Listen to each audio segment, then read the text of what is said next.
స్వస్థతను కలిగించేది యేసయ్యేనండి. నీ వ్యాధి బాధలు తొలగించేది యేసయ్యేనండి.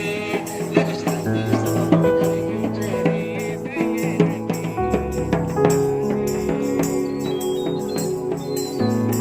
నాయన నాయన ఇదిగో నాయన నాయన ఇంకా మీరు సువార్త చేస్తుండగా ప్రభా మీ కాపుదల దయచేస్తారని మీరే దీవించి ఆశీర్వదించమని చేరాలంటే బులో క్రీస్తు మహారాజుకి, బులో క్రీస్తు మహారాజుకి. అనుకున్న గమ్యస్థానం చేరం. మానవుని జీవితానికి రెండు దారులు కలవు. అది ఒకటి ఏమిటంటే పరలోకం, రెండు పాతాళ లోకం. పరలోకం చేరాలంటే యేసయ్య మార్గంలోనికి తప్పనిసరిగా అందరూ చేరి రావాలి. యేసయ్య మార్గంలో లేకపోతే తప్పనిసరిగా పాతాళ లోకానికే మనం పోతాం.